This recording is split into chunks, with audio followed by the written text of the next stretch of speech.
Law enforcement is under increased pressure and scrutiny as riots erupt across the country, and they're now becoming targets of assaults and attempted murder in some places. New proposed legislation called the No Riot Act aims to increase penalties for individuals who target law enforcement. Here's Christina Bobb in Washington.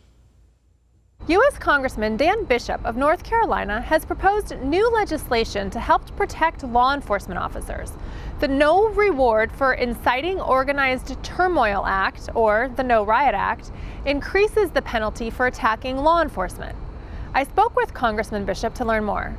The No Riot Act is a response to the lawlessness we've seen in city after city after city during the summer that has so discredited the voice of protest. I mean, that's what happens is, protest, people have legitimate points of view. They want to argue and they're entitled to peaceably assemble under a constitutional system and bring those arguments forward.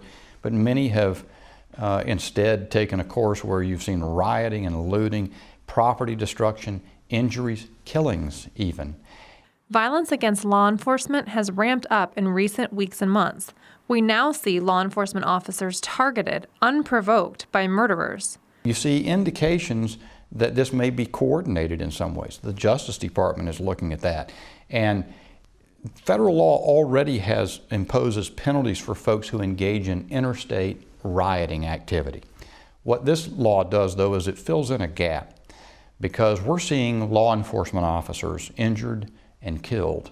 We just saw 2 deputies shot down in Los Angeles County, and in a horrific crime, followed by people, quote, protesters at a hospital chanting, "We hope you die." It's so shocking to the conscience that you cannot imagine it's occurring in the United States of America. Bishop stands firm that America needs to return to its values of a peaceful, law-abiding society. He argues that one way to do that is to send a clear message that we do not tolerate rioters. The No Riot Act would fill in a gap, as I say, if it would extend the federal death penalty to right now it applies if a federal law enforcement officer is killed. It would apply if a local or a state law enforcement officer is killed in the course of interstate riot activity.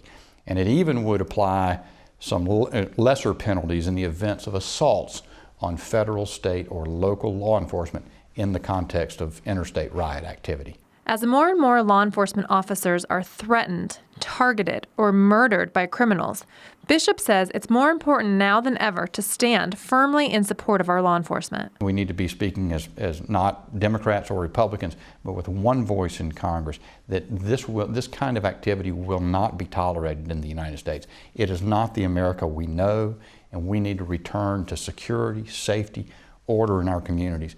And the first thing we have to do is make our commitment that we're going to stand behind law enforcement. We're going to back the blue. President Trump has expressed support for the idea of increasing penalties for attacks on police.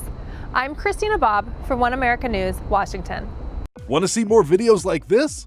Click on the link below and subscribe to One America News on YouTube, and call your cable provider and kindly demand that One America News is added to your lineup. Call and subscribe today.